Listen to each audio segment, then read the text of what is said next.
sama efektifnya dengan radioterapi dan kemoterapi. Wow. Ada lagi pertanyaan ke saya, dok. Kalau dia sedang kemoterapi gimana? Silakan.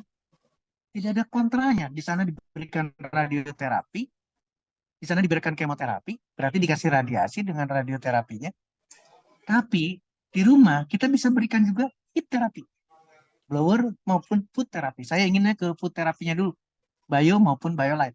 Karena ada panas di sana. Literatur yang berbeda. Bagaimana thermal terapi gandingannya? Ini yang menarik banget. Saya ingin langsung. Ini adalah thermal terapi Bapak Ibu teman-teman kalian. Dan ini adalah terapi cancer yang lain. Yang saya ingin sampaikan cuma satu aja yang minimal. Minimal invasive terapi. Artinya thermal terapi yang kita lakukan di rumah itu adalah terapi yang resikonya rendah, tapi manfaatnya tinggi. Berbeda dengan rumah sakit, berbeda dengan di tempat yang umum sudah ada di sana. Kemoterapi dan seterusnya, atau apapun metodenya seperti yang di sini. Ini harus profesional yang melakukan, harus profesional. Harus diawasi oleh dokter radiologinya, harus diawasi oleh dokter konsultan hematologi dan onkologinya, dan seterusnya, dan seterusnya. Tapi di sini, ini akan berbeda. Dan nah ini yang menarik, ketika kita gabungkan Bapak Ibu teman-teman sekalian, ketika kita gabungkan, ini menggabungkan antara thermal terapi dengan kemoterapi. Wow, ternyata menarik banget. Ya, ini penggabungan Bapak Ibu teman-teman sekalian. Thermal terapi dikombinasikan dengan kemoterapi. Karena di sini terlalu kecil, saya perbesar. Ternyata akan meningkatkan, sekali lagi, akan meningkatkan manfaat maupun keistimewaan dari kemoterapinya. Karena dipanaskan. Akan menurunkan, akan menurunkan sekarang, menurunkan dosis kemoterapi dan dosis panasnya sendiri. Mungkin yang menarik adalah ini, akan meningkatkan kerusakan DNA dari sel kanker, akan menghambat perbaikan dari DNA sel kanker, maka sel kankernya akan lebih cepat rusak, cepat mati. Saya bangga malam hari ini ada 298 yang hadir. Mudah-mudahan terinspirasi buat kita sama-sama. Tadi kombinasi dengan kemoterapi. Sekarang kombinasi lagi dengan radioterapi. Thermal terapi dan radioterapi. Ini terlalu kecil, saya naikkan. Bapak Ibu teman-teman sekalian, akan mampu meningkatkan lagi sekarang hipoksi. Apa itu hipoksi? Kekurangan oksigennya sel kanker. Sekali lagi, kekurangan oksigennya sel kanker berarti bentar lagi mati. Akan meningkatkan absorpsi atau penyerapan daripada energi radiasinya. Maka radioterapinya akan jauh lebih efektif ketika dikombinasikan dengan thermal terapi atau heat terapi. Dan terakhir pasti akan membunuh sel kankernya. Karena akan menurunkan kemampuan DNA untuk melakukan satu duplikasi, replikasi, dan seterusnya. Mati yang terjadi. Wow, ini harus kita renungkan baik-baik. Kita bisa mengkombinasikan di sana dengan radioterapi di rumah sakit, di sana dengan kemoterapi di rumah sakit, maka di rumah kita menggunakan Iterabayo atau Biola atau Flow. Yuk kita sama-sama lanjutkan supaya kita banyak waktu untuk diskusi.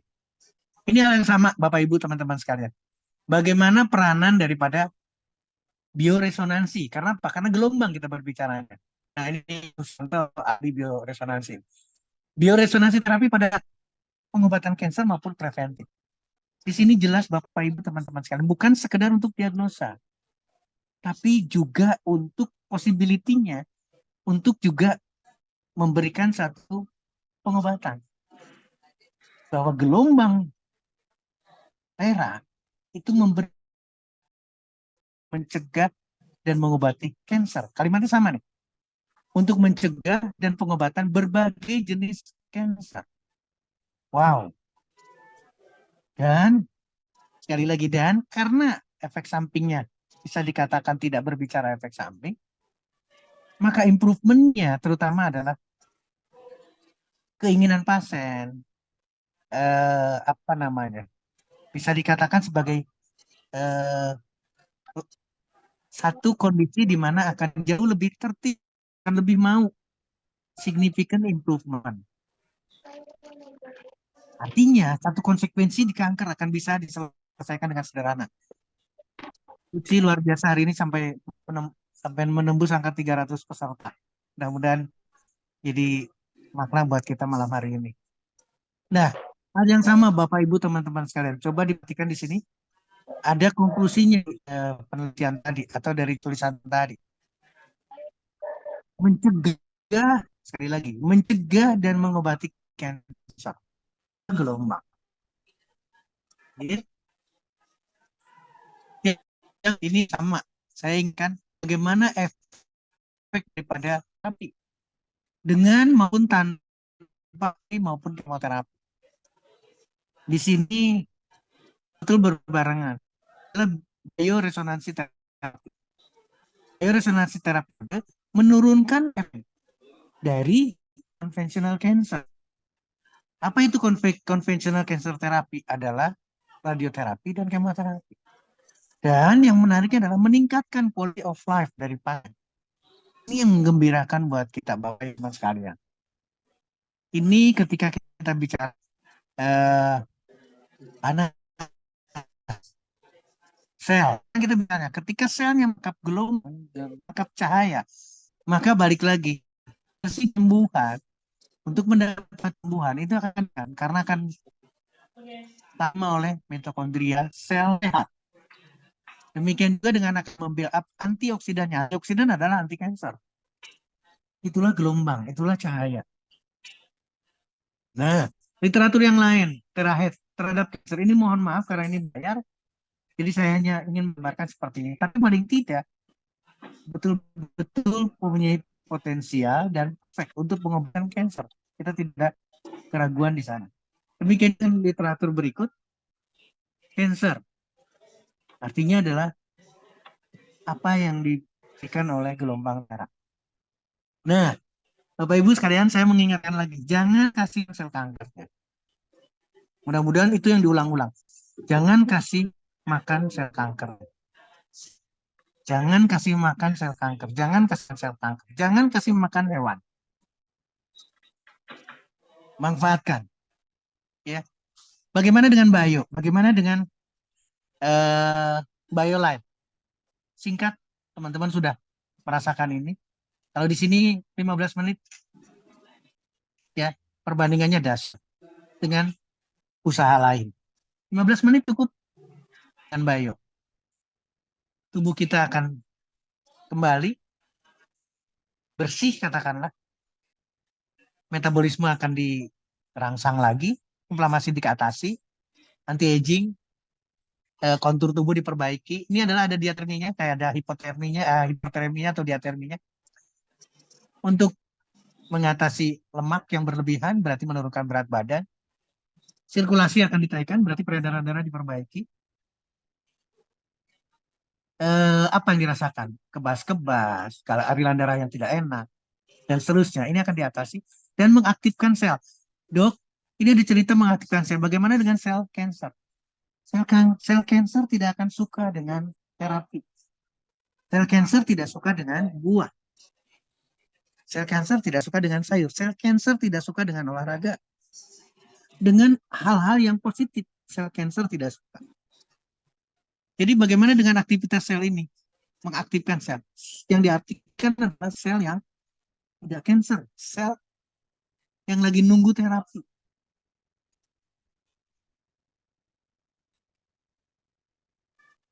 Ini harus kita renungkan Bapak Ibu teman-teman sekalian. Apa sih yang terjadi kalau kita dilakukan BioLite maupun Itera Bio? Kita perlu nutrisi, tapi sampahnya harus dibuang dengan sempurna. Kita masukkan air, tapi sampah airnya harus dikeluarkan. Kita masukkan oksigen, sampah oksigennya berupa karbon dioksida harus dikeluarkan. Komunikasi harus lancar. Inilah yang dikatakan sel membaik. Selnya akan jauh lebih berpotensi bekerja sebagai fungsi sel masing-masing di organnya. Kemudian, Dok, bagaimana mekanisme kerjanya? Ini catatan penting.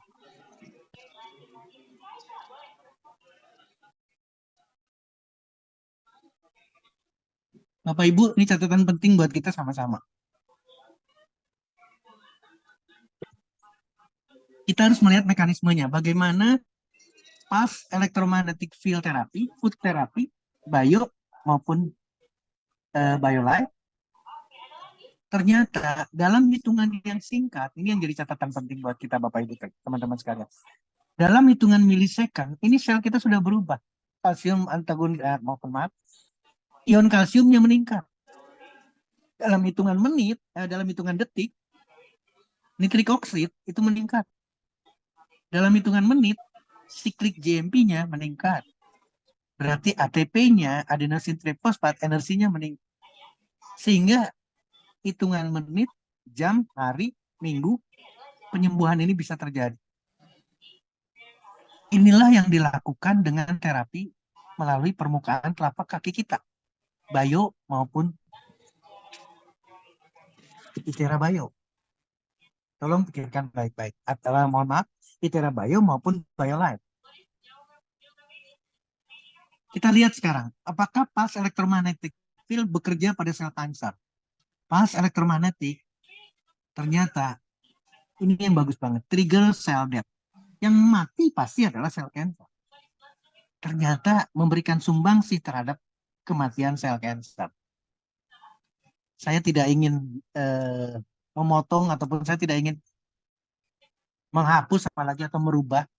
Ini jelas sekali. Bagaimanapun juga, pulse electromagnetic field yang notabene bukan radiasi, tolong perhatikan, yang notabene adalah bukan radiasi, ini iradiasi, menyebabkan kematian sel. Di sini yang dievaluasi adalah sel kanker payudara. Kenapa kanker payudara, Dr. Sil? Karena yang paling banyak adalah sel kanker payudara. Dan menariknya, tanpa efek terhadap, nah ini yang menariknya, tanpa efek apapun terhadap sel-sel yang bukan sel kanker, non-cancerous cell. Ini yang menarik Bapak Ibu teman-teman sekalian. Lakukan terus, duduk 15 menit, setengah jam, kita mendapatkan kematian daripada sel kanker. Contohnya sel kanker payudara. Yang lain lagi, bagaimana mekanismenya? Pulse elektromagnetik pada onkologi. Ini hal yang sama. Menstimulasi kontaknya berbagai jenis kanker. Di sini kulit, prostat, hepatoseluler, paru-paru, ini liver, ovarium, pankreas, bladder, kandung kemih, tiroid, dan kanker usus besar. Ini penelitian. Jadi kita tidak akan ragu dari sini Bapak Ibu teman-teman sekalian bahwa pulse electromagnetic field, bahwa food therapy, Itera Bio maupun BioLife itu memberikan hal yang sama, perlawanan terhadap kanker. Ini penelitiannya bagus sekali Bapak Ibu teman-teman sekalian. Ini adalah betul-betul human breast cancer. 60 menit dengan pulse electromagnetic. Berapa lama? 3 hari. Ternyata memberikan hasil. Demikian juga dengan penelitian lain. Saya tidak ingin panjang di sini. 50 Hz. Shot terapinya 30 menit. Hasilnya dahsyat. Ya. Hal yang sama. Ini pun sama. Memberikan hasil. Penelitian yang berbeda. In vitro dan in vivo. In vitro dan in study. Teknik pulse elektromagnetik. Bagaimana peran pulse elektromagnetik yang ada di bio maupun biolife terhadap breast cancer dan lung cancer, kanker paru-paru. Ibu, Bapak, Ibu, teman-teman sekalian, ini bangga banget melihat data ini. Kenapa saya katakan bangga? Karena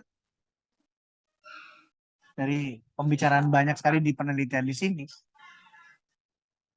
data ini memberikan satu hal di mana penggunaan secara klinis pulse elektromagnetik dalam menekan pertumbuhan sel kanker. Pertumbuhan dan proliferasinya, multifikasinya atau replikasinya. Ini jelas akan mempercepat penyembuhan kanker. Bapak Ibu sekali lagi saya balikin lagi, jangan kasih makan sel kankernya. Jangan kasih hewan. menggunakan alat untuk mempercepat pembunuhannya. Terima kasih. Saya kembalikan kepada Ibu Suci. Terima kasih Bu Suci. Kamera saya buka kembali. Selamat malam. Makasih Dokter Setio.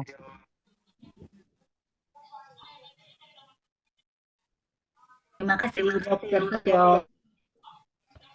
Luar biasa ya Bapak Ibu ya. Ini saya dari Dokter Tio mengenai apa-apa saja yang harus kita lakukan. Dan tadi tagline-nya itu sempat juga dikutip sama salah satu peserta, lakukan apa yang orang lain tidak lakukan ya. Luar biasa. Terima kasih Dok. Segera kita sekarang masuk ke sesi diskusi ya Dok ya. Dari pemaparan tadi ya, ini kita harus jadi vegetarian dong Dok, mengenai protein tadi ya, yang sebaiknya dikonsumsi protein hewani dan juga turunannya. Nah ini menurut Dok ke atau memang ada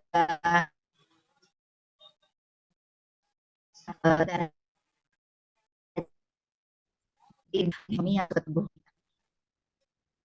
Agak terputus-putus suaranya, Bu Suci.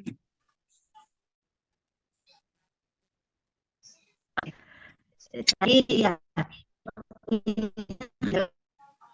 mengenai protein masuk, jadi sudah ada kita untuk beralih ke gitu. Ya, Bu Suci. silakan teman-teman. Suaranya putus-putus dari Bu Suci. Tapi Bapak Ibu teman-teman, langsung saya ambil alih dulu. Terima kasih Bu Suci. Apakah harus vegetarian? Apakah harus vegan? Apakah kita tidak boleh makan hewan? Sebetulnya bukan itu di materi diskusi kita. Materi diskusi kita adalah, sekali lagi, atau boleh saya cerita sedikit ya mengenai The Chinese Study. The Chinese Study itu berawal dari Perdana Menteri Republik Cina itu mengalami kanker prostat. Dan dia atau beliau menanyakan, kenapa saya kena kanker prostat? Siapa saja yang kena kanker prostat? Selain kanker prostat, apalagi? Di daerah mana saja? Maka terbentuklah The China Study. Jadi tadinya, awalnya adalah berorientasi ke daratan Republik Cina. Tadinya. Tapi karena ternyata studi ini bagus sekali, maka foundationnya tambah lama tambah banyak, tambah besar sekali. Sehingga bukan cuma cancer saja yang di mapping. Jadi The China Study itu adalah lebih ke mapping. Siap, mana, dan seterusnya mengenai cancer. Apapun jenis cancernya. Kemudian ditambah lagi dengan penyakit lain seluruh dunia. Artinya, Bapak Ibu teman-teman sekalian, kita sudah dalam tanda petik jadi budaya kita bahwa makanan kita ada makanan hewan. Tapi ketika orang itu kena cancer, evaluasi lebih banyak makanan hewan atau lebih banyak makanan nabatinya. Ternyata memang yang lebih banyak adalah makanan hewaninya. Dan itulah yang memperkuat sel kanker. Itu tidak bisa didebat lagi. Selama dia memperkuat ya karena dikasih makan, maka dia akan kuat dan dia akan melakukan metastasis, menyebar kemana dan sebagainya.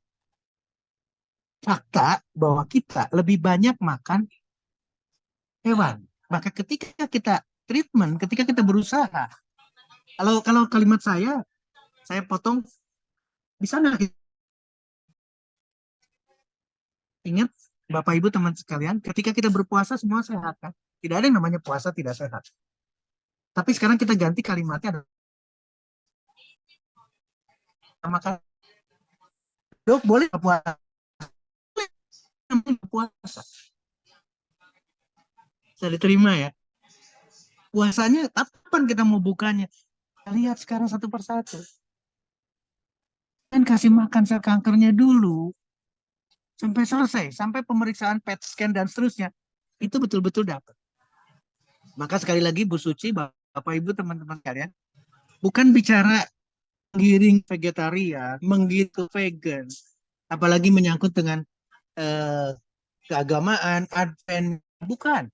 Tapi fakta yang ada, kita semua lebih suka makanan berbasis hewan. Maka kita harus siasati ketika kita kena cancer, puasalah makan hewan. Demikian Bu Suci, terima kasih. Saya kembalikan kepada Bu Suci, mudah-mudahan suara saya bisa diterima, jelas. Bu Suci juga demikian. Terima kasih Bu Suci. Iya, jelas dok. Oke, berarti dok, tadi kalau selain bukan mengarah ke vegan dan lain-lain, ini berarti kalau misalnya untuk gula sendiri juga masih sebagai makanan kanker nggak dok? Ini ada salah satu yang bertanya juga. Boleh, saya jawab sekarang mengenai gula. Ya dok. Bapak Ibu teman-teman sekalian, gula yang ada dalam pola pikir kita adalah manis. Setuju ya? Gula yang ada dalam pola pikir kita itu terbatas, hanya glukosa. Gula pasir. Gula pasir itu real glukosa. Murni glukosa. Tapi sekali lagi, karbohidrat itu tidak hanya sekedar gula atau tidak hanya sekedar glukosa. Karbohidrat itu banyak. Sukrosa, fruktosa, sakarosa, dan seterusnya. Dan kita harus bandingkan sekarang. Kalau ada kekhawatiran glukosa, glukosa itu makanan, bukan cuma sel kanker. Badan kita butuh gula. Sel yang sehat butuh gula. Kita tidak bisa menghindar.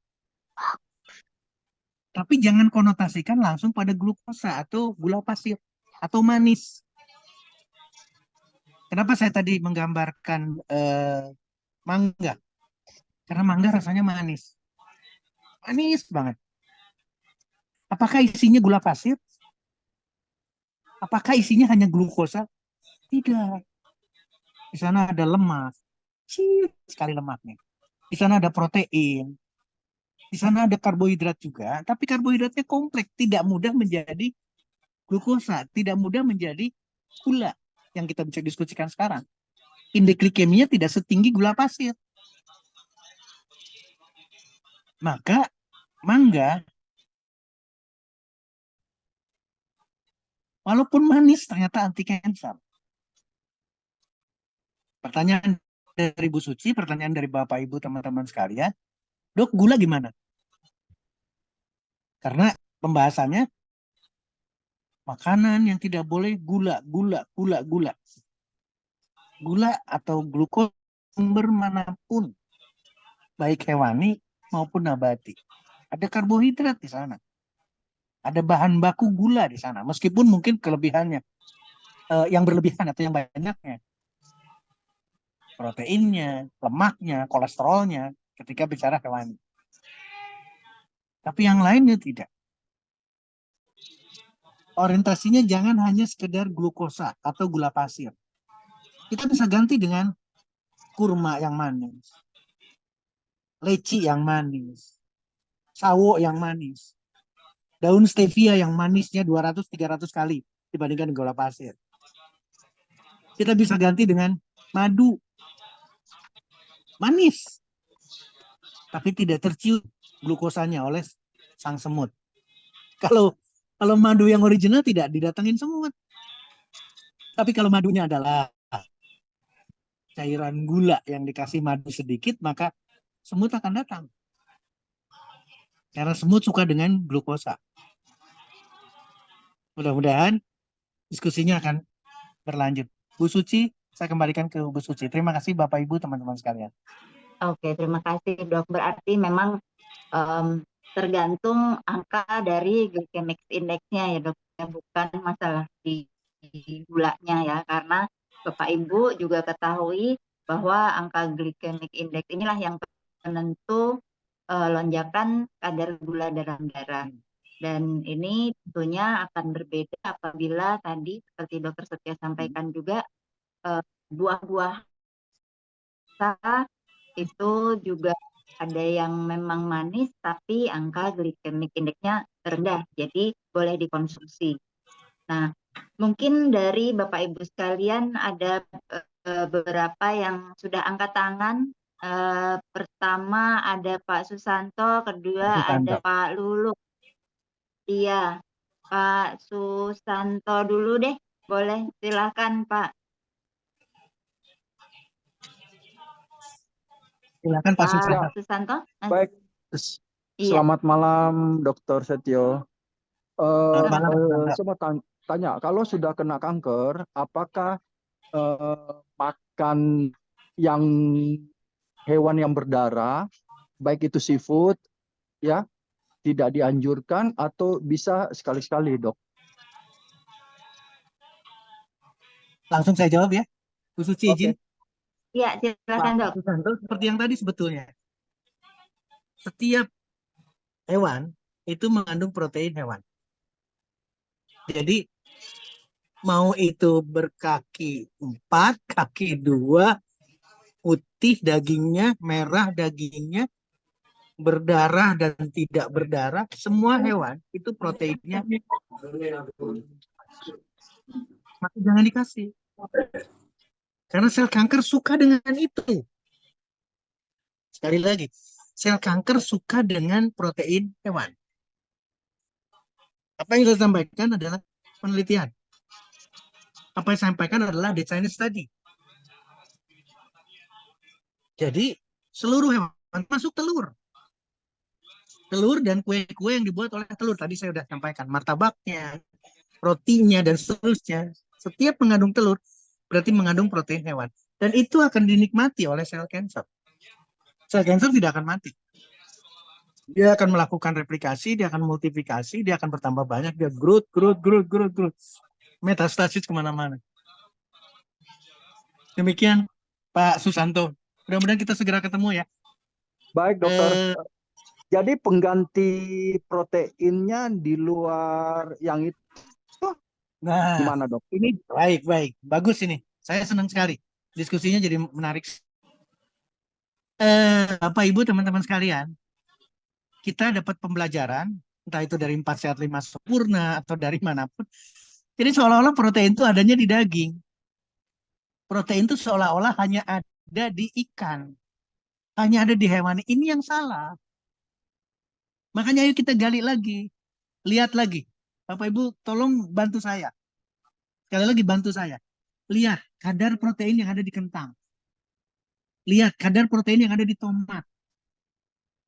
Lihat lagi kadar protein yang ada di buah, sayur, biji, kacang-kacangan.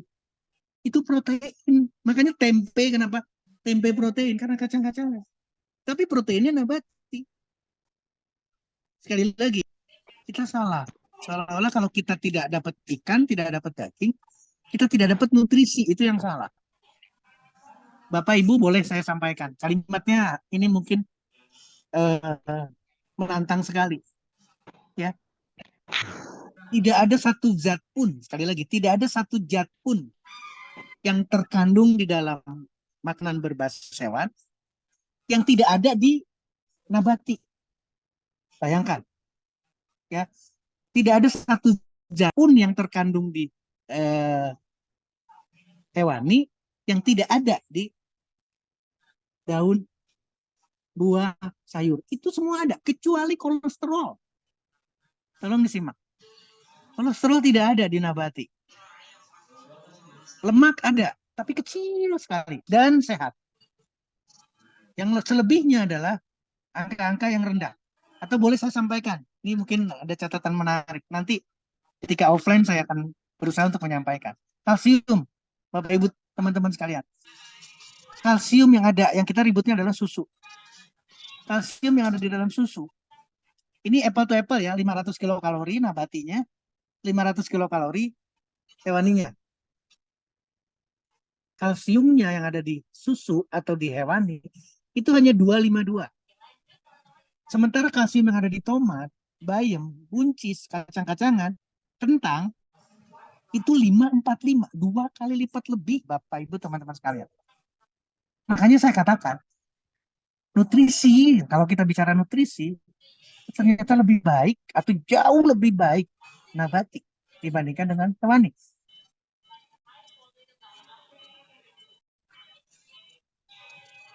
Mudah-mudahan Pak Santo akan membantu saya untuk menyampaikan ini. Teman-teman yang lain juga sama, 300 orang malam hari ini. Terima kasih Pak Susanto Siap, mengingatkan Dok. kita semua. Terima kasih, Dok. Ya, thank you ya Pak Susanto, semoga menjawab ya. Selanjutnya Baik, Dokter. Ibu Suci. Ya, ini ada pertanyaan dari Ibu Neneng. Silahkan Bu Neneng, boleh dibuka mic-nya. Selamat malam Bu Neneng. Malam, suara saya kedengar? Jelas sekali Bu Neneng. Bu. Oke, selamat malam Bu Suci.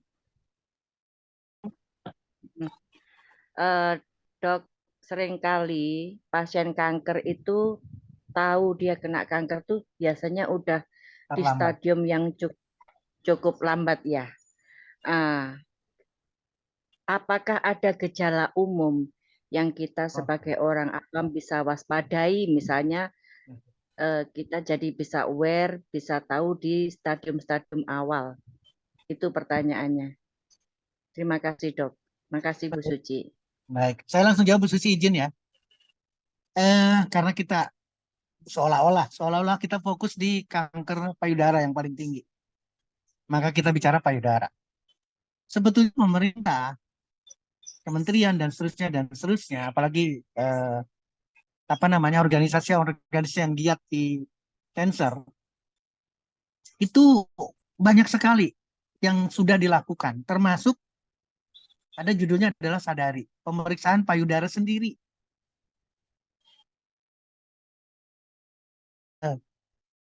Dari bagian bawah, katakanlah, dirasakan ada sesuatu nggak, ditarik sampai ke atas, di message sampai ke atas, payudara kanan kiri.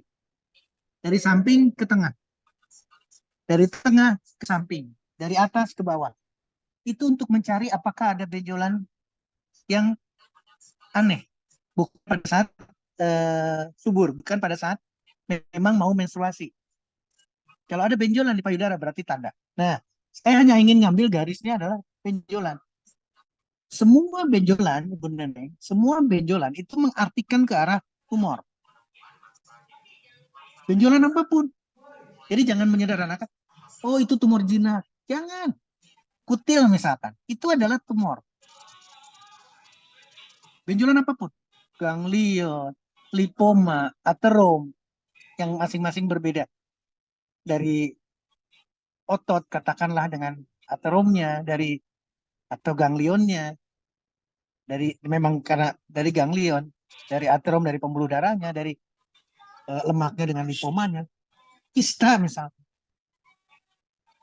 Ketika USG, ketika pemeriksaan ternyata didapatkan kista, polip, hal yang sama.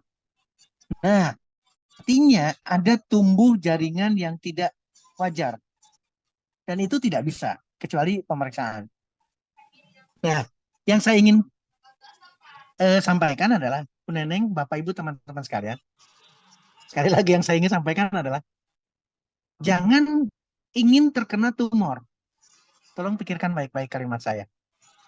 Jangan nunggu seperti yang dipertanyakan sama Ibu Neneng, Dok, ada nggak tanda-tandanya? Kalau sudah ada tanda-tandanya, kita sudah, mohon maaf, hasil akhirnya yang tadi. Jadi saya ingin Bapak Ibu, teman-teman sekalian, apalagi kita senang. Saya udah 61 sekarang, masuk di tahun ke-61 usia. Makanan apa yang belum kita makan? Makanan enak apa yang belum kita makan? Dan rata-rata makanan enak itu adalah hewani. Jadi maksud saya, Bu Neneng, Bapak Ibu, teman-teman sekalian, kenapa kalimat mencegah lebih baik daripada mengobati tidak kita pakai sebagai landasannya? Jadi kalau keseharian kita banyak makan hewan, Bu Neneng, jangan pernah berpikir kita bebas dari kanker, bebas dari tumor. Lihat daripada sel kanker adalah makanan berbasis hewan.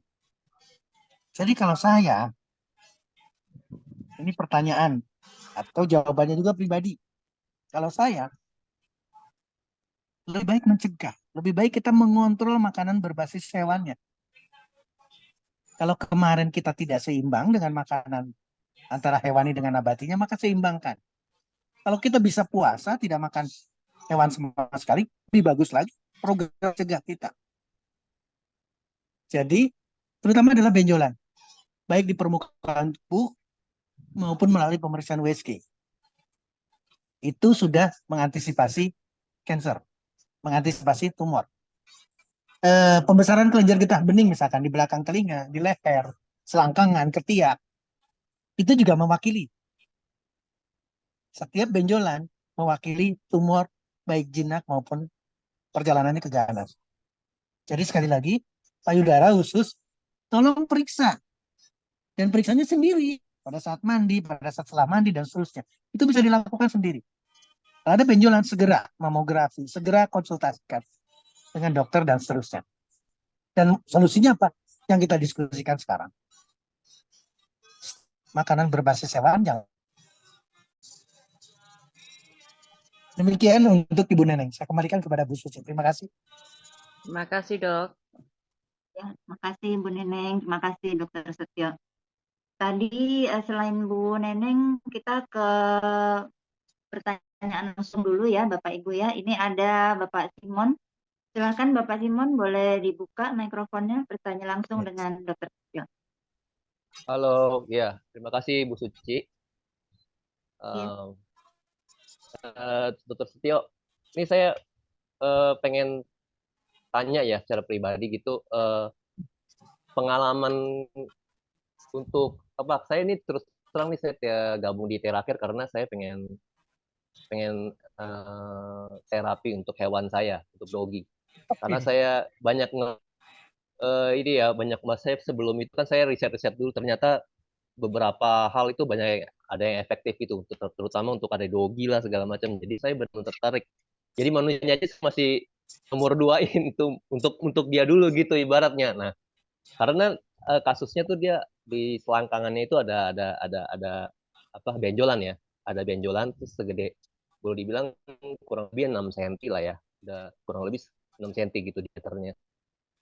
Seperti itu. Nah, yang sekarang ke Dokter Stio nih, pengalaman Dokter Stio gimana tuh untuk hewan, untuk Etera Care sendiri itu untuk hewan gitu, dan bagaimana solusinya kalau memang yang seperti yang saya lihat tuh kayaknya ternyata bisa juga ya tanda petik itu membaik gitu. Nah, mungkin dokter boleh kasih sedikit saran atau apa gitu ke kita gitu sama-sama mungkin yang punya pengalaman yang sama. Itu dulu sih. Baik. Thank you dok. Baik, terima kasih Pak Simon. Izin Bu Suci saya langsung jawab. Manusia Ya. dengan hewan bisa dikatakan tidak ada perbedaan yang signifikan banget. Artinya adalah, mohon maaf Bapak Ibu teman-teman sekalian, saya menyampaikan.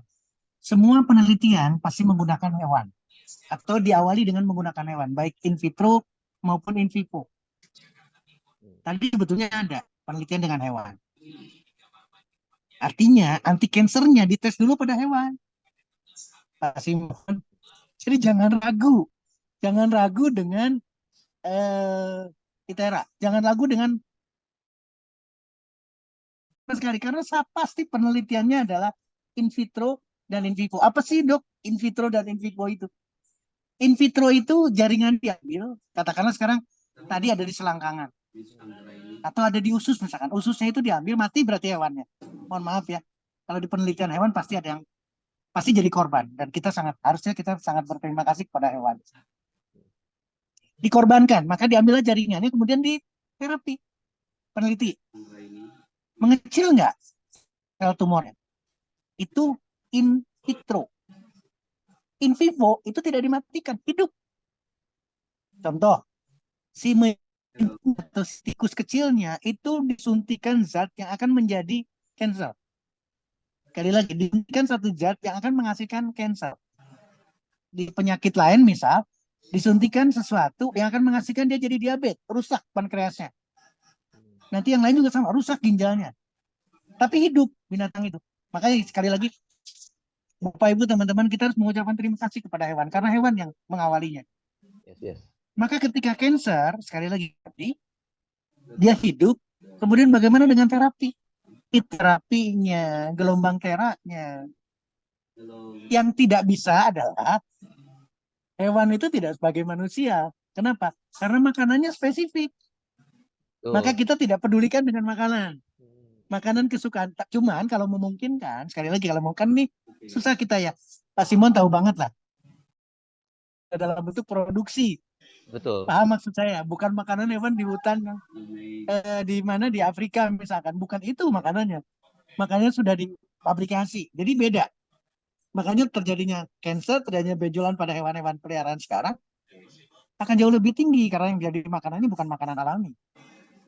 Makanan pabrikasi. Tapi kita kan sulit ke sana. Biarkan dengan makanan, tapi sekali lagi jawabannya adalah pada hewan pun sama. Burung, dogi, cat, dan seterusnya.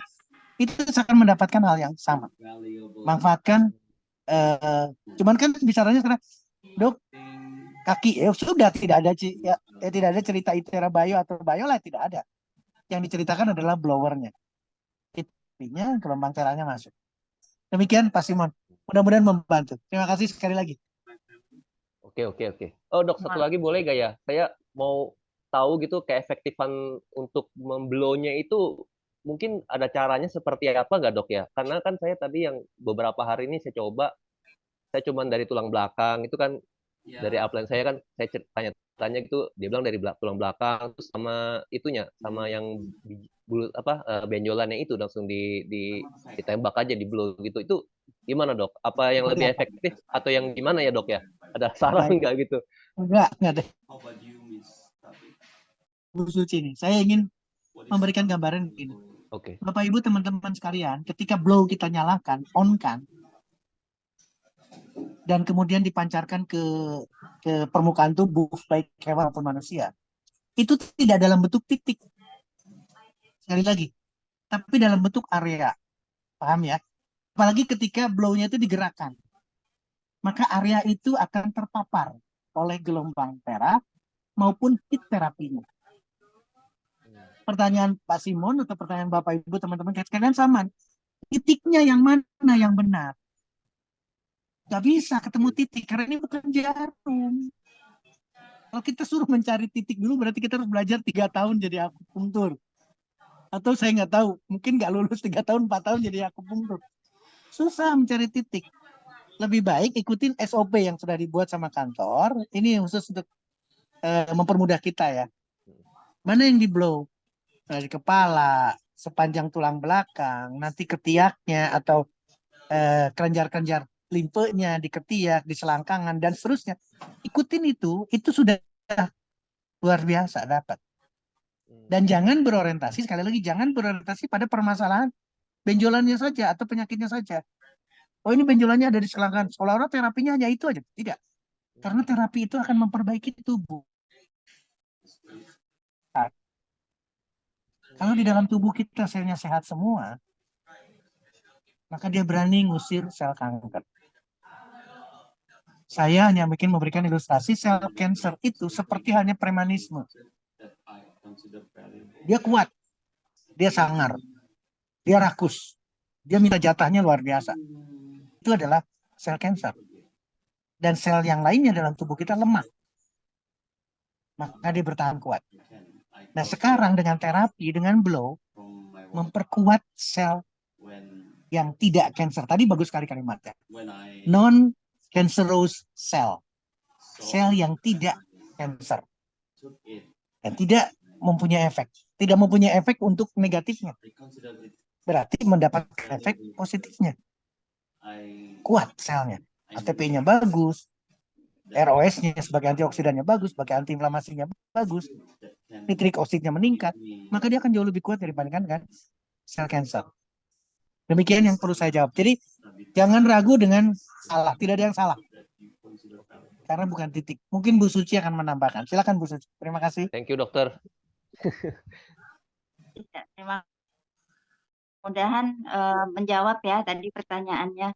Dan tadi juga disampaikan sama Dokter Setio. Untuk hewan, saya juga agak takjub ya dok kalau tiba-tiba ada dogi yang pakai biolite atau pakai bio ya gitu di kaki. Kacau itu. Ya ini pernah terjadi di sejarah Pride Indonesia ya, ada hewan yang pakai produk bio. Jadi mungkin nanti saya ya Bu, ya pertama kali sejarah. Kalau gitu ini ya Pak, cuman untuk hewan peliharaan juga tadi disampaikan dengan Dokter Setio secara metabolisme tubuh tentunya sama ya dok ya. kelenjar limpa, kelenjar bagian-bagian lain gitu. Itu kurang lebih sama. Jadi Pak Simon boleh ikuti 10 area utama yang harus di blow. Kemudian tadi seperti Dokter Setia sampaikan juga sebisa mungkin beberapa atau dimaksimalkan seluruh anggota tubuh itu terpapar dengan sinar terakhirnya. Jadi selain dari 10 titik dasar tadi atau 10 area ya maksudnya ya. Jadi kalau tadi Dokter Setio bilang bukan titik ini ya, itu malah bagian atau area. Oke, Begitu oke, ya oke. Pak. Ya. Semoga menjawab ya. Ya, Baik. terima kasih Bu Suci. Terima Terima kasih dokter. Terima kasih teman-teman semua. Ya. Selanjutnya kita sudah ada di kolom chat dulu ya Dok ya. Tadi Dokter Setio juga sudah menyampaikan ini untuk beberapa area-area yang belum. Ini juga menjawab ke beberapa pertanyaan dari Bapak Ibu sekalian mengenai daerah mana saja yang harus diutamakan ya. Jadi kembali Bapak Ibu seperti yang sering Dokter Setio sampaikan di beberapa kesempatan yang lalu juga bahwa sebisa mungkin maksimalkan seluruh anggota tubuh kita terpapar atau terkena sinar terahertznya. Tapi tentunya diawali dengan SOP seperti minum air yang sudah diterapi sebelum dan juga setelah terapi. Kemudian diutamakan juga untuk memaksimalkan di 10 area dasar yang diterapi, baru kemudian diikuti oleh beberapa organ-organ atau bagian-bagian yang terdapat keluhan kesehatan. Nah, kemudian ini ada pertanyaan dari Ibu Suci, wah sama namanya kayak saya ya Bu Suci dari Jogja. Apakah jenis ITERA blower tidak seefektif bio atau biolight untuk pengobatan kanker? Mungkin Dokter Setio bisa ini jawab dulu ya Dok, nanti kita lengkap. Boleh jawab, Bu Suci? Iya, silakan Dok. Ini membandingkan antara blower baik klasik, premium atau premium pro maupun sampai ke pro-nya. Iya, Dibandingkan dengan bio maupun biolight. Biolight, betul. Yang harus dibandingkan adalah bukan alatnya, tapi metode yang dipakai. Saya menyoroti, sekali lagi saya menyoroti, kedua-duanya memberikan hasil panas. Ada baik biolight, bio maupun blower. Setuju ya? Dengan adanya heat therapy, maka efektif. Jangan dibandingkan. Jangan dulu dibandingkan maksud saya. Karena berbeda. Alatnya berbeda. Seperti halnya ketika bagaimana klasik dibandingkan dengan premium pro, dibandingkan dengan premium, dibandingkan dengan pro. Maka berbeda. Setuju ya? Kalau ingin melihat efektif atau bagaimana tingkat efektivitasnya. Demikian juga dengan bio dan biolight. Infrarednya, kemudian ionnya, atau negatif ionnya, tidak ada. Maka berbeda. Nah, yang saya inginkan Ibu Suci di Jogja, justru kebalikannya. Jangan menanyakan efektif atau mana yang paling efektif. Tidak. Yang saya inginkan adalah justru kombinasikan. Makin banyak usaha untuk mendapatkan manfaat dari serangkaian yang disiapkan oleh Pride Internasional melalui alatnya, melalui ITERA Care-nya, maka kita akan mendapatkan. Nggak ada cerita baru aja kita pakai bio, katakanlah, terus kemudian di blower. Pasti capek kita nih. Sekali lagi, berarti ada jarak. Tapi bisa digunakan kombinasi. Kemudian biolight, silakan. Ada jarak. Kita lagi terapi itu bagaikan dengan olahraga. Bagaikan dengan berjemur berpanas ria. Mirip, karena panas di sana. Jadi, Bapak Ibu teman-teman sekalian Suci, ketika kita bicara makanan di stop, sel kanker tidak dapat makanan. Kemudian di blow, maka diperkuat sel sehatnya dan anti cancer lagi. Kemudian digunakan lagi dengan menggunakan BioLite. Maka pulse electromagnetic field mempunyai efek anti cancer. Terapinya jelas-jelas anti cancer. Makin banyak rangkaian usaha itu, berjemur, olahraga, maka percepatan penyembuhan akan datang. Demikian Bu Suci, jangan membandingkan efektif mana, tapi justru kembalikan kepada konsep yang dipakai dan kombinasi. Demikian, terima kasih. Tentunya dikombinasi akan lebih maksimal ya Dokter Setio ya, karena juga mungkin Bu Suci sudah ketahui juga bahwa rangkaian dari SOP terapi adalah meminum air yang sudah diterapi ya Dok ya. Jadi kalau memang Ibu punyanya yang BioLite, tentunya bagaimana mau terapi airnya, kan nggak bisa gitu. Jadi memang harus ada yang blower juga. Jadi kombinasi dari kedua alat tersebut akan jauh lebih maksimal dan memaksimalkan juga ikhtiar yang kita lakukan untuk kesembuhan, Bu ya. Intinya begitu. Baik. Pertanyaan selanjutnya ini dari Bu R. Ini pasien yang sedang di-cam bisa di-blow secara bersamaan, Dok? Tadi literaturnya pas. Yang saya cari penelitian kombinasi antara heat terapi dengan kemo. Kombinasi antara heat terapi dengan radioterapi. Jadi ini tepat sekali penjelasan tadi. Silakan kombinasikan, tidak ada larangan. Malah ketika dikombinasikan dengan di blow berarti heat terapinya dapat. Manfaat teranya dapat, Bapak Ibu teman-teman sekalian. Kemudian diberikan kemo di rumah sakit. Jelas-jelas anti cancer. Ketika diberikan kemo dan di blow, maka obat kemonya akan jauh lebih kecil. Berarti efek sampingnya jauh lebih ringan. Setuju ya? Tapi kemampuannya karena heat terapi dikombinasikan dengan kemo, membunuh selnya, merusak DNA sel kansernya, dan menghambat perbaikan DNA sel kansernya, itu akan jauh lebih meningkat. Jadi kematian akan lebih dipercepat, tapi kematiannya sel kanker, bukan sel normalnya. Jadi jawabannya adalah boleh bersama-sama, yes silakan. Di rumah, blow. Minimal 2 kali atau 3 kali silakan. Ketika di kemo, berarti urusan kemo, urusan rumah sakit. Ketika pulang lagi ke rumah, blow lagi. Demikian seterusnya. Karena kemo tidak 1 kali. 6 kali, 12 kali, dan seterusnya. Demikian Bu Ci, terima kasih. Terima kasih juga Bu Erni. Ya, terima kasih Dokter Setio. Ini mulai antri nih Dok yang tanya nih Dok. Kayaknya kita mulai harus lebih cepat-cepat nih karena 300 orang.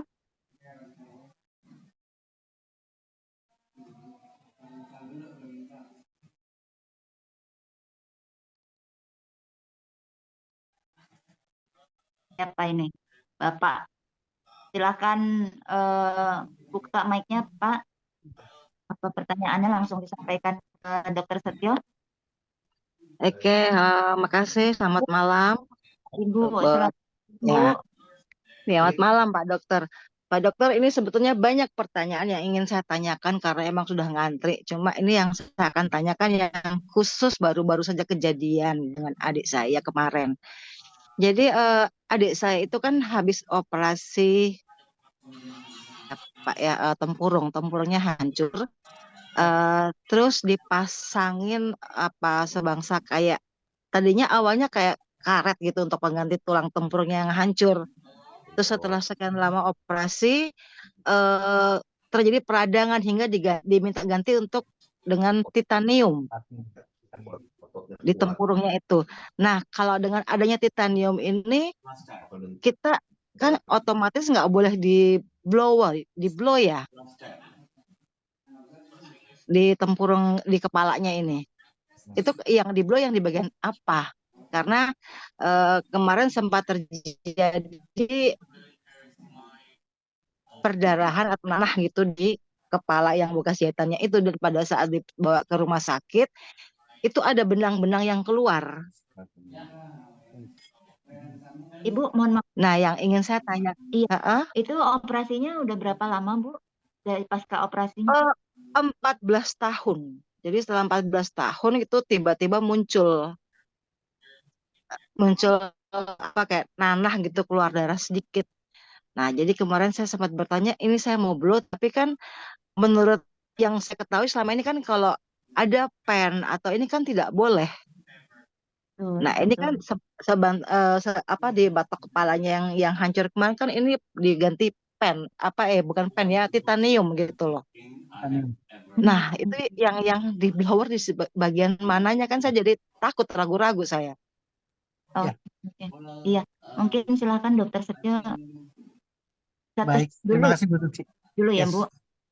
Ya, Tindakan apapun, sekali lagi, tindakan apapun pasti konsekuensinya adalah tanggung jawab. Setuju ya? Walaupun itu sudah 14 tahun yang lalu karena sudah operasi, berarti ini saran aja. Jadi bukan berarti final nantinya. Yang pertama yang dilakukan adalah apa yang terjadi di artificial patella itu. Artinya adalah titaniumnya dengan rangkaian operasi dan sebagainya, apa yang terjadi di sana, kita nggak bisa, apalagi saya, jauh dari evaluasi itu. Balik lagi serahkan ke dokternya. Kita diterima ya. Serahkan ke dokternya apa yang terjadi, foto dan lain sebagainya, evaluasi, pemeriksaan dan seterusnya, silakan. Sampai didapatkan penjelasan resmi, penjelasan bagus. Berarti entah itu nanti ada tindakan operasi berikutnya dan seterusnya, itu rumah sakit. Ya. Nah, sekarang enggak, pertanyaan untuk terapi tuh bisa nggak gitu loh? Oke, ya, saya paham. Ibu dengan siapa Bu namanya? Dengan Bu Retno. Hilang suaranya. Dengan siapa Bu? Dengan Ibu Retno. Dengan Ibu Retno. Oke, ada telepon masuk, pantas saya kehilangan suara. Oh iya Pak, nggak apa-apa. Gini maksud saya. Untuk terapinya, seperti yang makanya tadi pertanyaan dari Bu Suci adalah sudah berapa lama operasinya?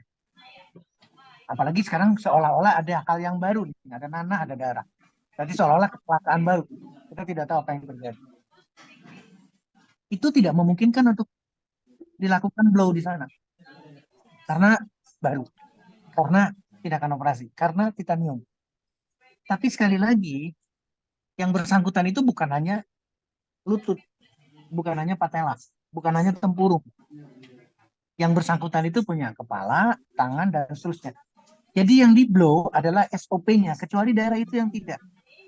Itu pun, sekali lagi, itu pun ketika sudah ada tindakan yang lain dari dokternya. Kenapa? Karena harus diselesaikan dulu, nggak bisa setelah merta kita menggantikan. Tidak. Tolong pertimbangkan baik-baik. Karena di sana sesuatu yang harusnya, mungkin nanti Bu Suci akan melengkapi. Lebih larangannya jauh lebih keras. Tidak. Kenapa banyak tidaknya? Karena jangan sampai nanti berbalik ke price internasional maupun price Indonesia. Ada klaim yang salah, ada disclaim. Nggak boleh. Kalau memang sudah nggak boleh, berarti tidak boleh. Kalaupun akhirnya terpaksa, misalkan, ini contoh, maka kehati-hatiannya tingkat tinggi.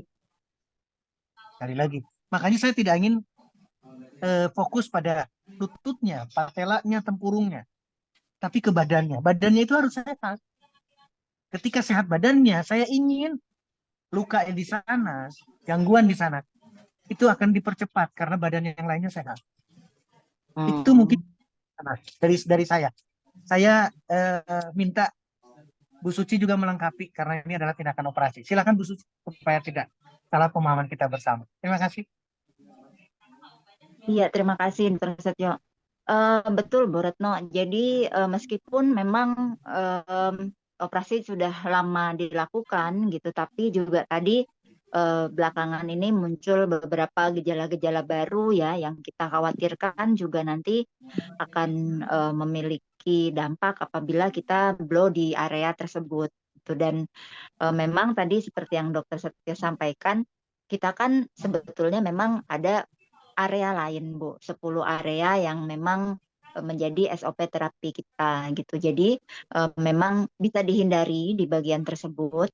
Namun di tempat-tempat lain yang apalagi yang sifatnya jauh dari area yang memang harus dihindari, itu bisa dilakukan terapi dengan cara sebentar, dan juga memang yang mendekati area tersebut pasti nggak boleh terlalu lama juga ya Bu, karena kita juga harapkan Ibu bisa lebih fokus di beberapa area yang lain gitu. Jadi kalau Ibu mungkin di beberapa kesempatan yang lalu Dokter Setio juga sempat menyampaikan bahwa sebetulnya bukan masalah berapa lamanya di satu area gitu ya, tapi seberapa sering area tersebut terpapar dengan gelombang teranya.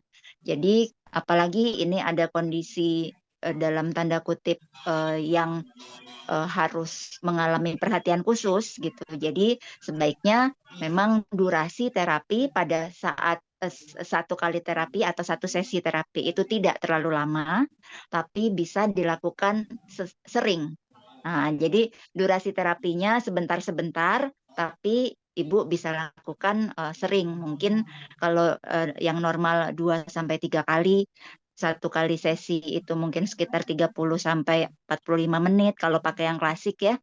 Tapi dengan kondisi yang khusus begini, mungkin sebaiknya sebentar-sebentar Bu, tapi sering gitu. Jadi kita pecah ya durasinya ya, gitu. Terus ada satu lagi yang saya ingin tanyakan, masalah kanker payudara ya. Karena ini adik ipar saya itu menderita kanker payudara. Kita udah belum, kadang-kadang dia suka teriak sakit panas nggak kuat gitu loh. Jadi yang sebetulnya ya kita sedang ikutin SOP, tapi begitu kita nyemprot di bagian payudaranya dia udah teriak-teriak kesakitan. Masih ada luka, Bu? Atau gimana? Tidak ada luka, tapi dia udah masuk stadium berapa? Stadium 2 kalau nggak salah itu kemarin saya tanyanya. Baik. Saya langsung jawab begitu ya. Iya, silakan Dok. Baik. Terima kasih Pak Dokter ya. Oke, ini hal yang sangat sering didapatkan, baik yang sudah luka maupun yang belum luka. Tadi untungnya saya menyampaikan.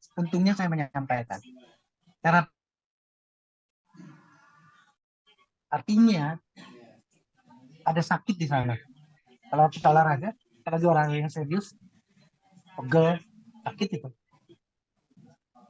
Kalau kita berjemur, panas, sakit itu.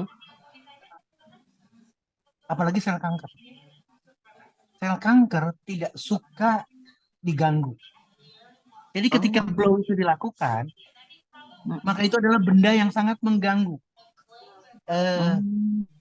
Bapak, Ibu, teman-teman sekalian, jangankan di blow. Ada satu pasien di Bandung, sama. Saya minta untuk jalan kaki, berarti olahraga. Saya minta untuk jalan kaki pada saat ada matahari, terang. Artinya panas. Apa yang terjadi? Aduh Dok, sakit banget. Itu tidak di blow. Jadi setiap ada intervensi, setiap kita ada ikhtiar, ada upaya untuk membunuh sel kanker, maka sel kanker akan teriak. Dan itu direfleksikan dalam bentuk rasa sakit.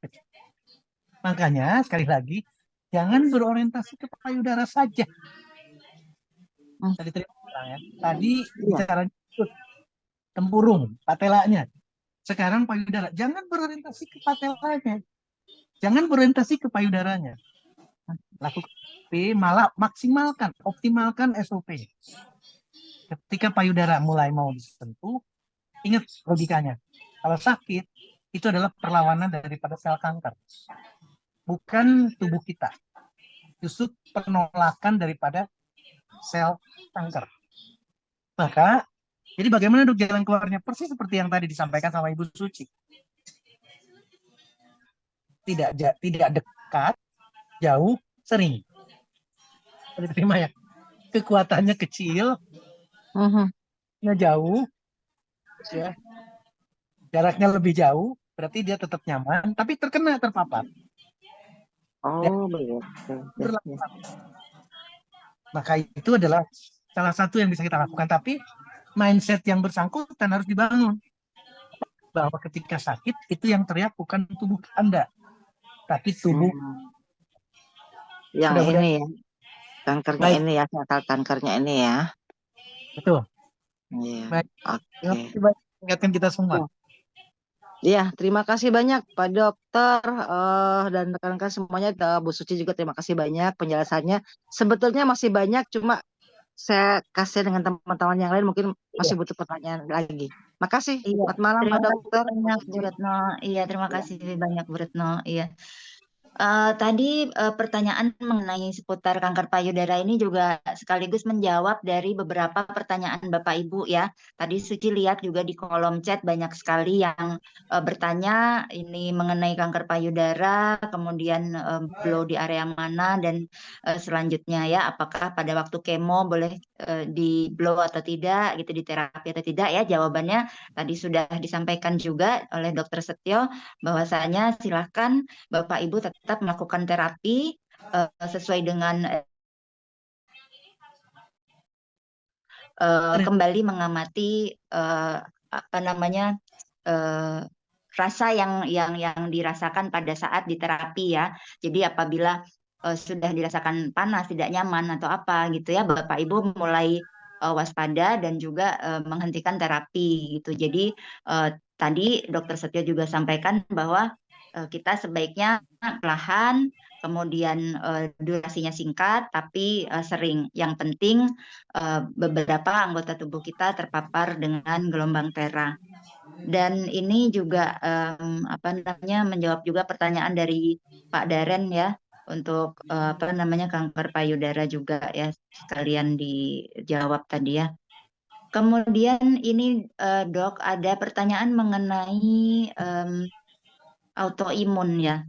Tadi Suci lihat ada kondisi di mana ada pertanyaan dari peserta mengenai autoimun. Ini kalau datang ini sempat pas lagi sakit-sakitnya gitu, dan posisi yang lagi datang ini, pasiennya ini minum obat kemo.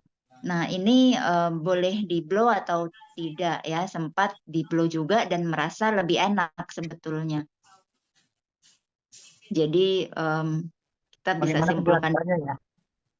Iya, silakan Dok. Boleh, terima kasih. Ini menarik sekali untuk autoimun. Kalau tadi kita bahas mengenai cancer, ada sebagian yang punya pemahaman nanti sel kankernya teraktivasi, jadi lebih ganas dan seterusnya dan semua. Tidak, bukan dengan orang yang dengan autoimun. Berarti yang sakit adalah sistem imunnya, imun sistemnya yang sakit. Bagusnya terapinya sudah menggunakan kemo. Biasanya adalah profil tiourasil, atau saya tidak tahu obat kemonya apa, tapi itu diberikan pada kondisi autoimun. Coba bayangkan di kita berarti kemoterapi, berarti yang sakit autoimun mirip dengan penyakit cancer karena terapinya adalah kemoterapi. Pertanyaannya bagus, apakah boleh atau tidak? Bukan apakah boleh. Ternyata ketika di blow lebih enak. Justru yang tadi saya sudah ceritakan. Kasusnya kanker, diberikan kemo, dan kombinasi dengan blow. Kombinasi dengan pulse electromagnetic field, dengan food therapy. Itu dahsyat. Bisa diterima ya. Makanya yang bersangkutan nyaman, yang lakukan enak. Balik lagi, mungkin nanti ada waktu yang khusus untuk membahas mengenai autoimun. Bu Suci ingetin saya. Iya Dok. Iya, kayaknya setiap sesi Zoom pasti ada aja yang nanya tentang autoimun ya Dok. Nanti kita bikin topik sendiri nanti. Iya, silakan. Kita di Juli katakanlah, di Juni katakanlah, salah satu topik yang kita bahas coba kita autoimun. Iya. Balik lagi ke kondisi tadi, tidak akan memperkuat penyakit autoimunnya. Blow dan usaha-usaha lain, berjemur dan seterusnya, termasuk pola makan dirubah pada penyakit autoimun, itu akan mengembalikan Artinya penyakit autoimun itu adalah sistem imunnya menyerang sistem lain dalam tubuh seseorang. Sehingga diserang, diserang. Jadi beraneka banyak sekali penyakit autoimun. Darahnya diserang. Maka jawabannya adalah ketika di terapi, ketika kita melakukan usaha yang sama dengan pasien kanker, maka hasilnya yang bersangkutan tidak akan autoimun lagi, tapi fungsi imun yang back to normal. Mungkin itu Bu Suci untuk autoimun sementara karena terbatas. Terima kasih. Ya, terima kasih. Nanti kita lebih detail lagi di sesi berikutnya ya dok ya. Selanjutnya ini ada Pak Agung BS yang sudah sabar angkat tangan dari tadi. Mudah-mudahan nggak angkat tangan ya Pak. Silakan. Baik Bu. Oke, Assalamualaikum warahmatullahi wabarakatuh. Selamat malam Dr. Tio. Selamat malam Bu Suci. Jadi dokter, saya ini termasuk mantan penderita kanker ya. Dan saya melaksanakan mirip sekali seperti yang dokter sampaikan tadi.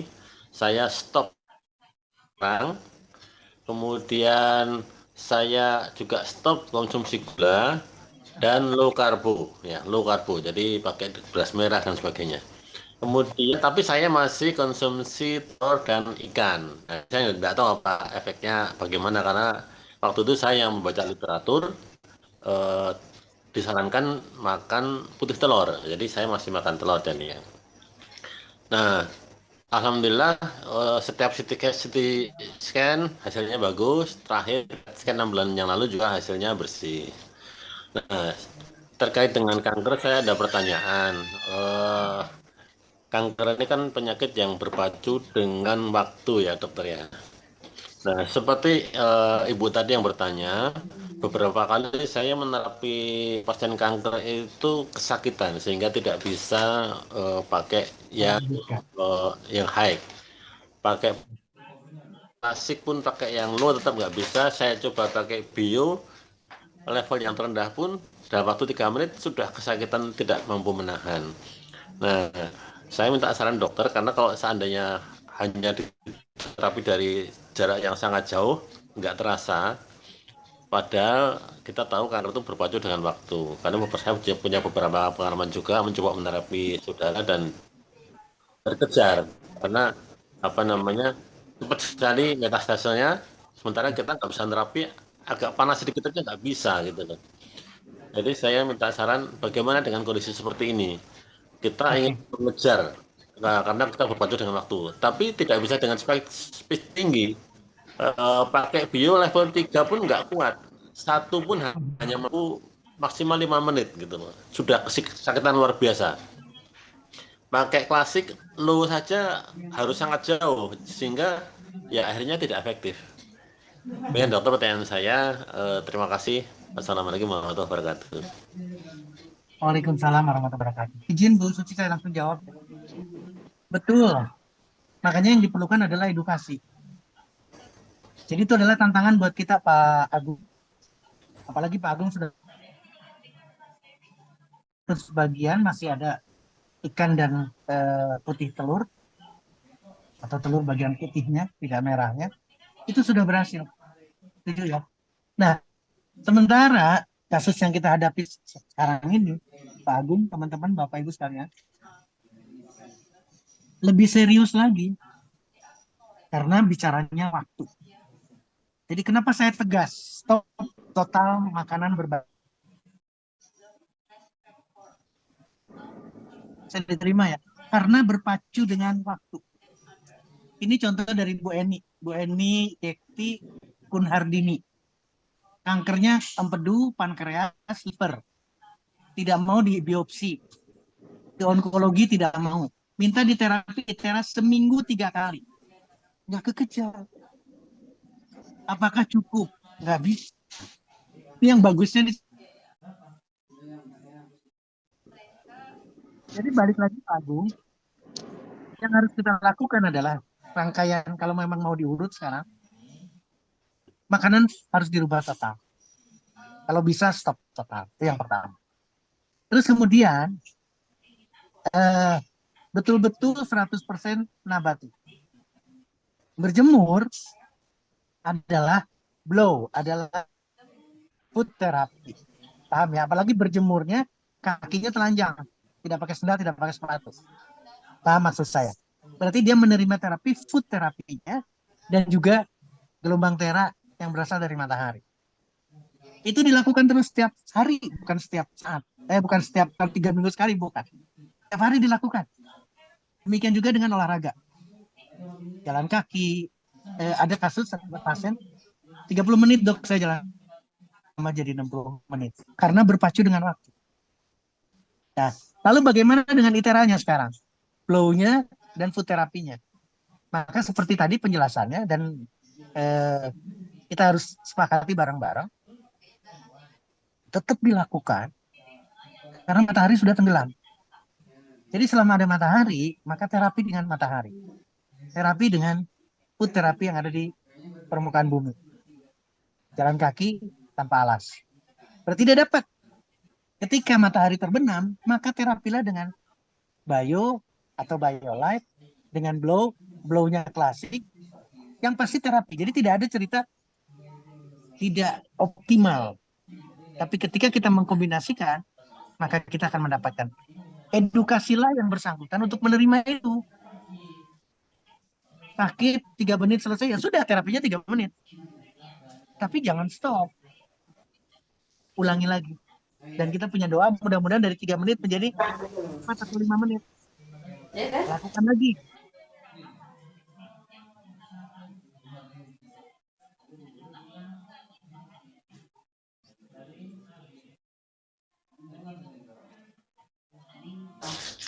Suaranya nggak muncul, dokter. Please, sekarang sudah balik lagi karena ada yang itu otomatis dari drive-nya. Sekali lagi, kalau kita melakukan berulang meskipun tidak terlalu kuat, tapi frekuensi bisa ditambah.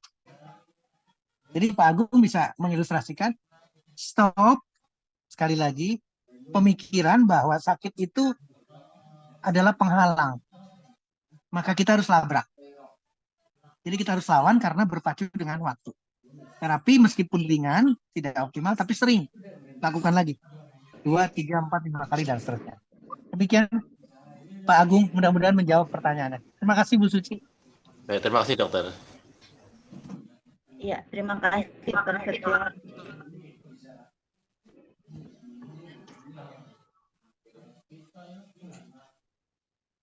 Kita sudah hampir di penghujung sesi kita pada malam hari ini ya, Bapak Ibu ya. Jadi tadi ada pertanyaan dari Pak Agung. Di kolom chat ini juga masih banyak beberapa pertanyaan ya dok ya. Di antaranya ini mungkin Suci sambil sisir aja beberapa pertanyaan dari Ibu Santi.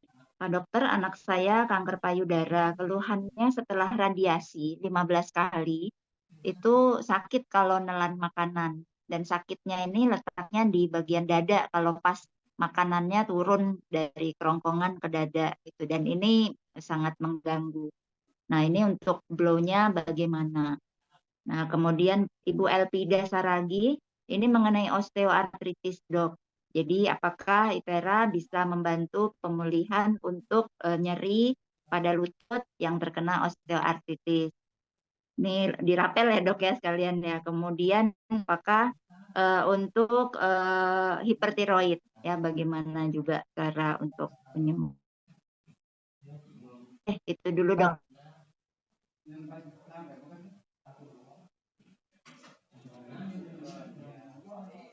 Dokter ke-mute ya dok. Ternyata kita menggabungkan berbagai penyakit pada akhirnya. Saya senang yang dibicarakan cancer, tapi banyak sekali kondisi. Yang pertama, ketika sakit, apalagi sudah radioterapi. Ini radioterapi, ini betul-betul radioterapi, artinya rumah sakit urusannya. Radioterapi itu Bapak Ibu bisa sampai 25 kali. Bukan 1, 2, bukan 10 kali. Bisa sampai lebih dari itu. Karena berharap betul-betul saya kankernya mati karena radiasi. Nah, sekarang yang terjadi apa? setiap kemoterapi, nanti tolong diluruskan sama siapapun yang ahli di bidang onkologi, setiap kemoterapi, setiap radioterapi, sama, tidak akan mengenai hanya sel kankernya, tapi sel yang tidak kanker pun akan terdampak. Real. Makanya kenapa di bagian dada sakit? Karena radioterapinya fokusnya di bagian dada. Ketika menelan sakit. Dok, bagaimana dengan kita sekarang sebagai ITERA? Blow lah, tapi jangan di sini juga tempatnya. Blow bagian dadanya agak jauh, tapi sering. Intensitas rendah, kekuatan rendah. Itu kuncinya yang bisa dilakukan. Dok, bagaimana dengan kasus tiroid? Berarti gangguan hormonal. Tadi gangguan sistem imun.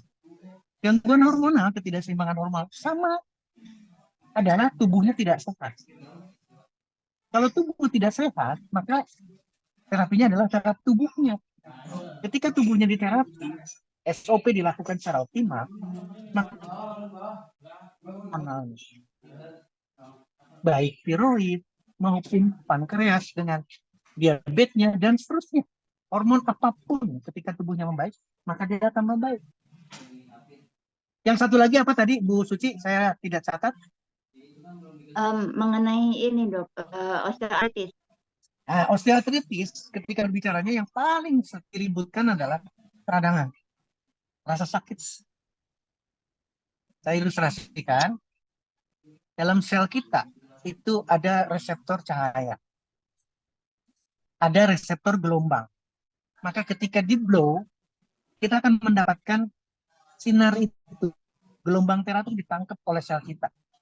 Hasilnya adalah antiinflamasi, anti peradangan. Maka ketika kita membicarakan sekarang, berarti peradangan osteoartritis, ayo selesaikan. Tapi, balik lagi, jangan di titik itu saja. SOP-nya dioptimalkan. Mungkin itu osteoartritis. Silahkan, Bu Suci. Saya mohon izin karena saya harus pindah dari tempat.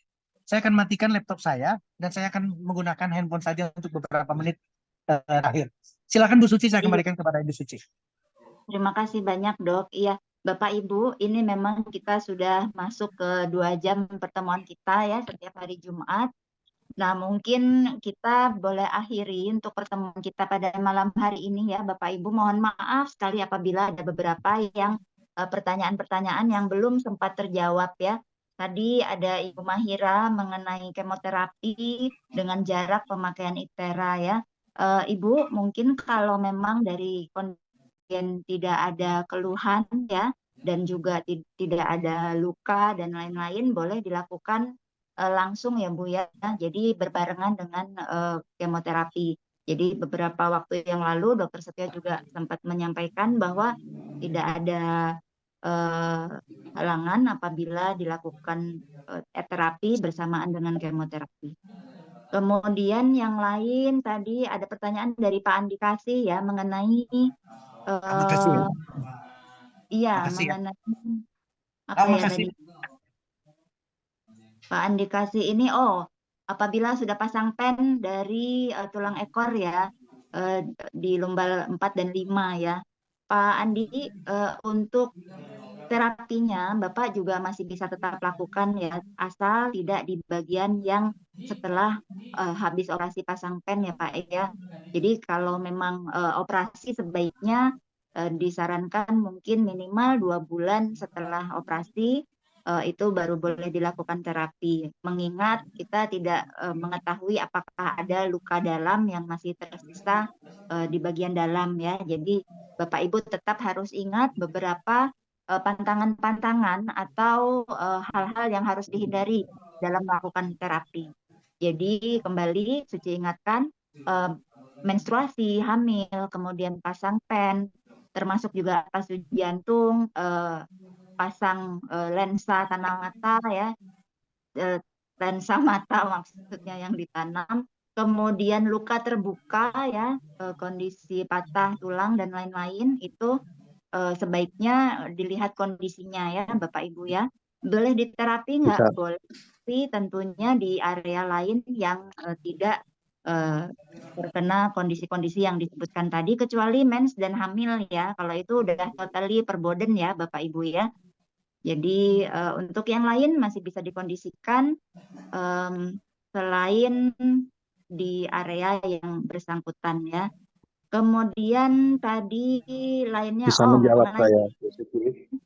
jadi iya, Bapak mohon maaf untuk pertanyaan mungkin ini sudah di akhir sesi Pak, jadi kita nanti di sesi berikutnya ya Pak, di minggu depan. Ini Suci hanya recap dan jawab cepat untuk beberapa yang bisa kita jawab di kolom chat pada malam hari ini.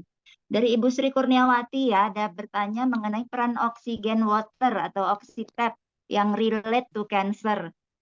Izin dokter menjawab cepat aja. Bu Boleh, Sri, bahwasanya iya, sel yang normal itu membutuhkan oksigen, Bu.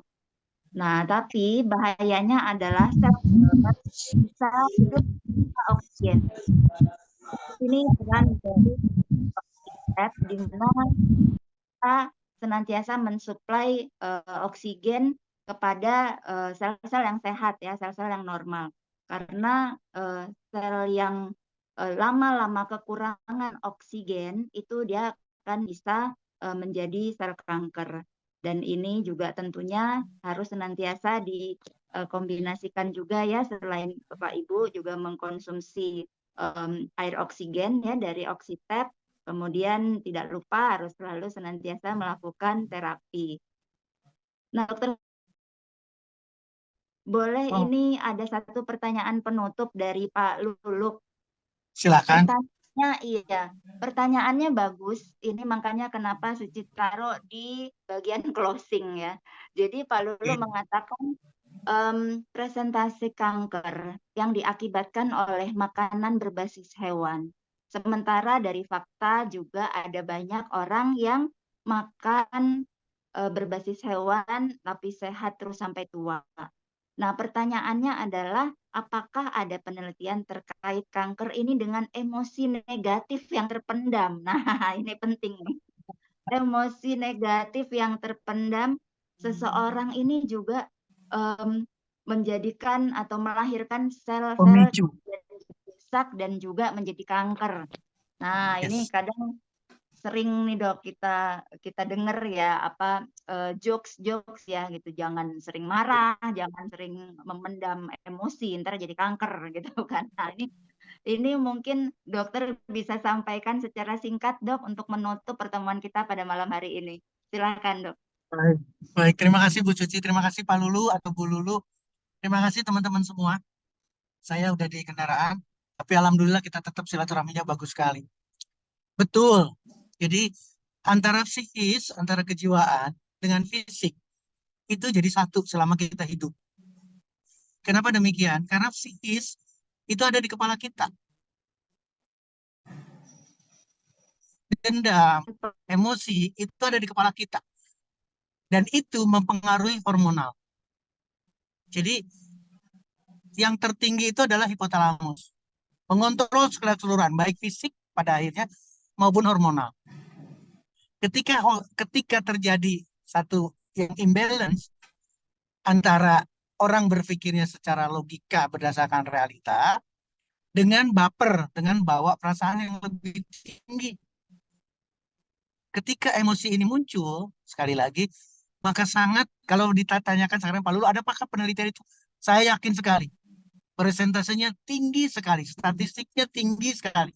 Bahwa yang gangguan psikis, dan itu tidak berlaku hanya untuk kanker, mohon maaf. Dengan kondisi sakit yang lain pun sama.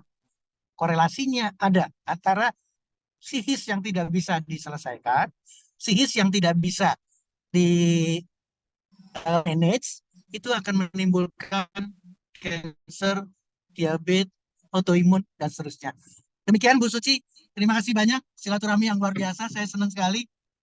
Saya kembalikan kepada Bu Suci. Terima kasih. Iya, terima kasih banyak Dokter Setio. Bapak Ibu sekalian, terima kasih ya pada malam hari ini kita luar biasa diskusinya. Dokter Setio, hati-hati di jalan.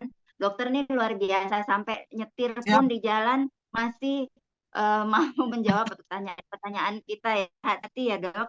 Baik, Pak Luluk ya sepertinya ya tadi ya. Mungkin tambahan dari Suci, Pak Luluk boleh searching di Google Dr. Joe Dispenza ya. Beliau ini adalah merupakan dokter yang di bidang ahli fisika kuantum dan beliau juga melakukan banyak penelitian-penelitian mengenai kaitan psikologis dengan kesehatan manusia. Nah, jadi dibaca di YouTube-nya banyak sekali dan itu bagus-bagus sekali mengenai keterkaitan fisik dan juga psikologis dari seseorang yang berpengaruh pada kesehatan. Baik, Bapak Ibu sekalian, terima kasih banyak. Luar biasa diskusi kita pada malam hari ini. Mohon maaf sekali lagi apabila ada pertanyaan-pertanyaan yang belum sempat terjawab ya, saking banyaknya. Kita full house malam hari ini, 300 peserta, semua menyimak dari awal sampai akhir.